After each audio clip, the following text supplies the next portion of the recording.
without disobeying him for 80 years. We have Ayub, Prophet Ayub. We have Prophet Zachariah. We have Iskil and Yusha. All these prophets were from Israelites. They worshipped Allah for 80 years without disobeying him for a day. But nevertheless, if you are able to witness the night of majesty, the night of power, the night of decree, you are going to have more reward than those people we have mentioned. That is about Laylatul Qadr. It is not enough. Rasulullah sallallahu alaihi wasallam told us that man qama Laylatul Qadr imanan wa ihtisaban ghufira lahu ma taqaddama min dhanbihi. Whosoever stands in this night, imanan, he stands with faith. Ghufira lahu ma taqaddama min dhanbihi. That person, that servant, will be forgiven of all his sins that he might have committed. Just a single night. If you are able to witness that night, Almighty Allah, if you are able to witness it with your faith, Almighty Allah is going to forgive you of all your sins that you might have committed. But the Prophet did not stop there. He said, وَقِيَامُهُ يَكُونُ بِالصَّلَاةِ. Standing, waking up in this night, you must be in prayer, which is what we are doing now. وَالذِّكْر, you have to make a lot of supplications. وَقِرَاءَةِ الْقُرْآنِ, and you have to recite Quran. These are what the Prophet enjoins us to do during this night. Standing up, bringing your nafla, standing up with your nafla, and with your askar, supplications. We have to supplicate very well, and then qira'atul Quran. This is what the Prophet has told us about Laylatul Qadr. And more importantly, the Prophet said, Iltamisu fil ashri al-awakhir min Ramadan. You have to look out for this night in the last 10 days of Ramadan. And he said for that, Iltamisuha fi kulli watrin. Search for this night in the odd numbers of the last 10 days of Ramadan. When we say the last 10 days of Ramadan, we are saying the 21st, the 23rd, the 25th, the 27th, and the 29th of Ramadan. That is where we can find Laylatul Qadr. To wrap this up before our prayer, Aisha, the wife of Prophet Muhammad sallallahu alaihi wasallam, may Allah be pleased with her, said, Kana Nabiyyu sallallahu alaihi wasallam yajtahid fil ashr al-awakhir min Ramadan. She said, the Prophet was always putting more effort in his worship in the last 10 days of Ramadan,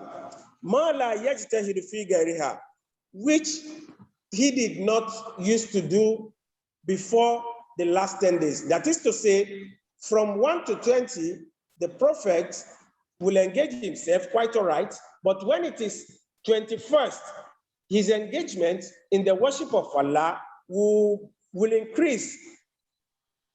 He will increase the worship when it is 21 to the end of Ramadan.